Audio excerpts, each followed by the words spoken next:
Again, we are this citywide event for kids soccer program for this summer.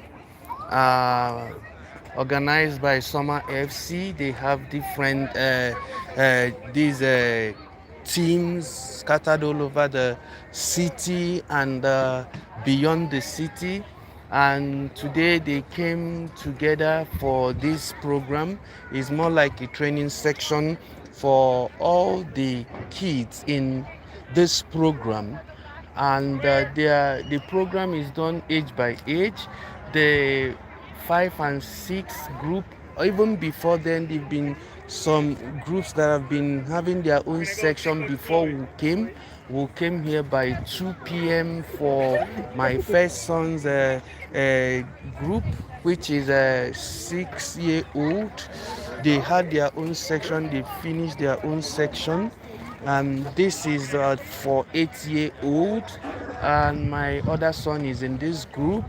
And all they do is to train together, all the groups from different locations training together. And I tell you, it is fun, and some of them are still warming up. Most of them are still warming up before they go into full soccer training, or whether you want to call it football training. But I just don't want to confuse both, because here we have what we call football in North America. This one is called soccer here. So I wouldn't want to confuse it, because for my kids, all they know they are doing is soccer. But for me, I think it is football. But that aside is not important now. What is important is that these kids are having fun.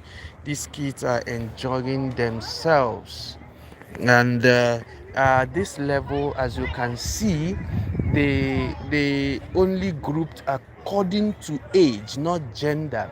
You can see you have girls even in the pitch playing with the boys. Not to say that uh, there is no separation anymore between boys and girls. No, that is why we still have women football, but at the women's soccer. But at this level, they are all playing together. It is only age that separates them, because they feel that at this age, at this level, their strength, at this level, their strength is similar, whether boys and girls, but what differs is age. So most of them are still in the warm-up stage. They will soon uh, start playing.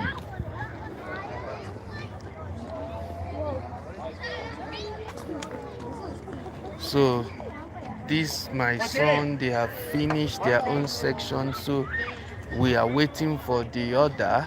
They are in the pitch, across the pitch over there. They are still warming up, running around.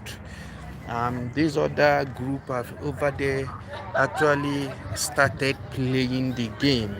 Like I said, I just, even though I wouldn't want to say this aloud, because I have to have this conversation to convince my younger son what I meant, because he was, wait for me, okay? Because he was not happy that I said I hope that the older son would do better than he did, and he was not happy. So I just have to move away to say it, that I hope that this age group will do better playing than the 6-year old, because they have more strength, and some of them uh, go up and come back. Some of them actually have also been playing this for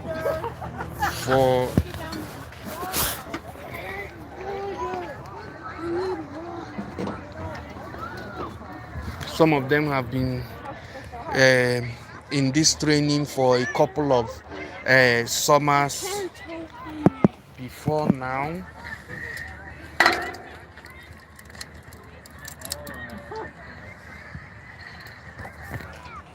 So So that is my hope, that they will play better football than the other age group, the younger people. But I'm not also expecting much from them. But still, let's collect it. It actually does, doesn't it?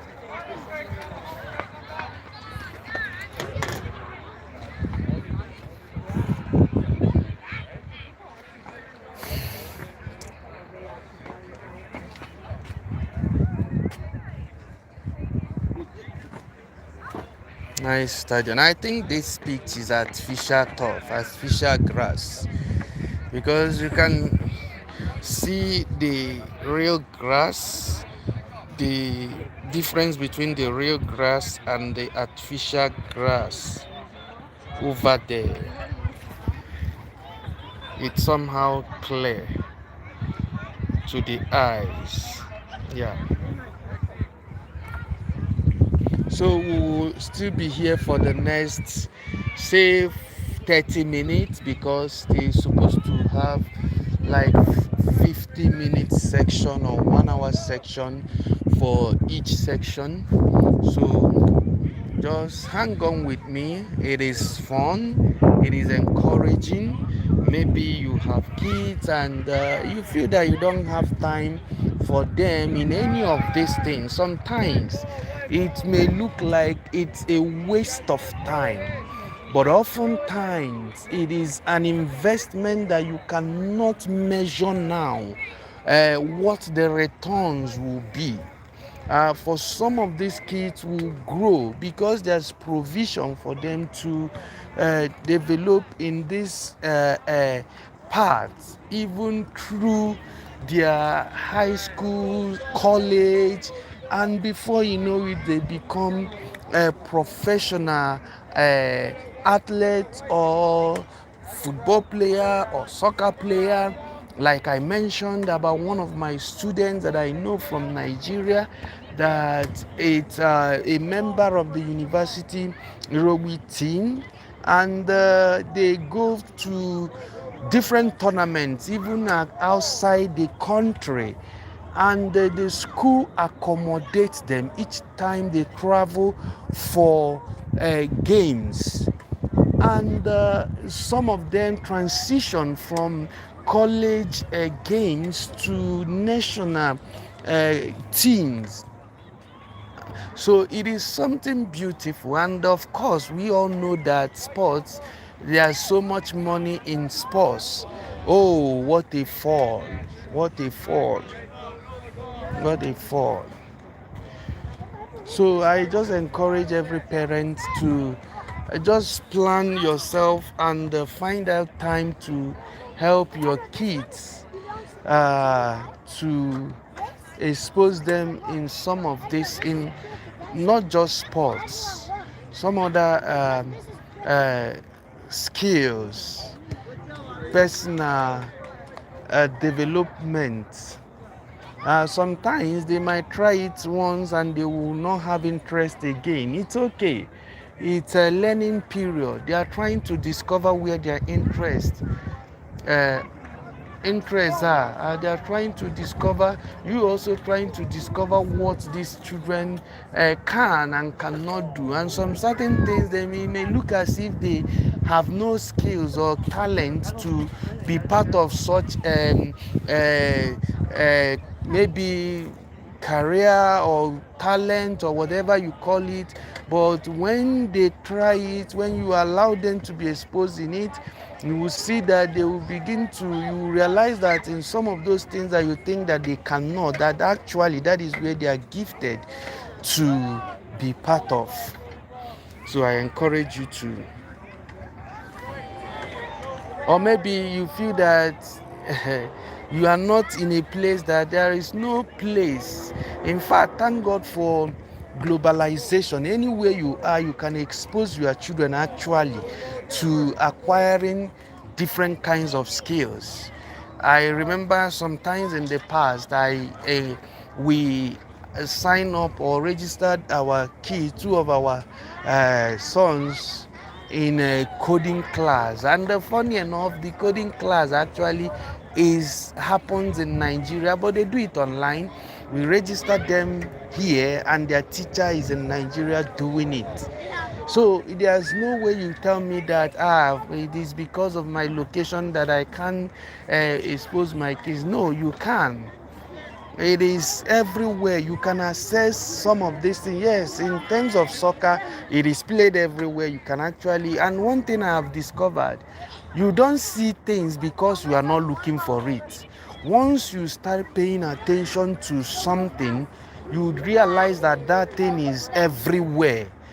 But you are blinded to it because it has not come to your attention. You have not even thought about it. So I encourage you. There are a whole lot of things that these kids can learn.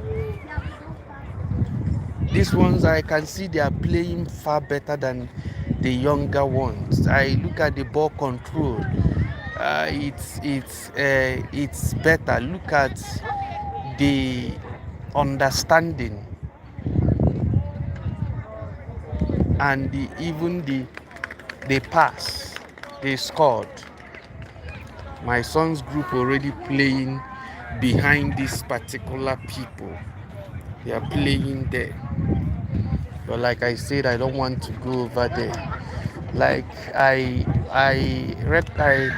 observed that my older son is more of a defensive player, maybe defensive midfielder. I can't say that, but his ability to stop uh, the opposing team on their track to scoring goal is what I have observed. That is what he just did now as I'm just watching him, and the ability to also counter is another thing that I have observed, and the strength at which he um, did that in the past have actually amazed me. So I'm coming to conclusion that he's more like a defensive player, or maybe a defensive mid, because I also watched his tackling. It's pretty good for his age. The younger one, like I said, is more of an attacking player who actually, as he grows, is developing well and is getting strength. That's getting stronger and stronger. So I think that both of them will do uh, well.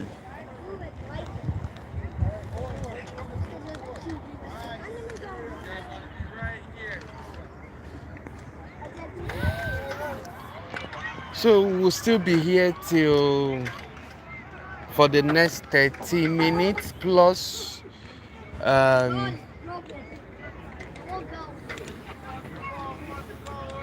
before they tidy up. Okay, look at that guy. Look at the sense of dribble. I can see that shows that these ones are grown. The sense of understanding the dribbling techniques is something that is worthy of mention.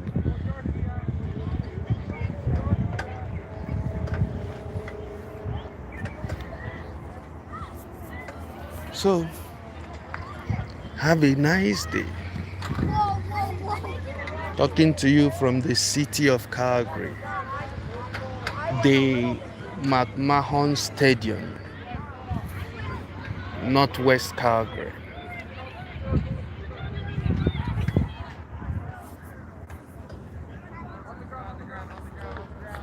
Is there any problem? Yeah, my team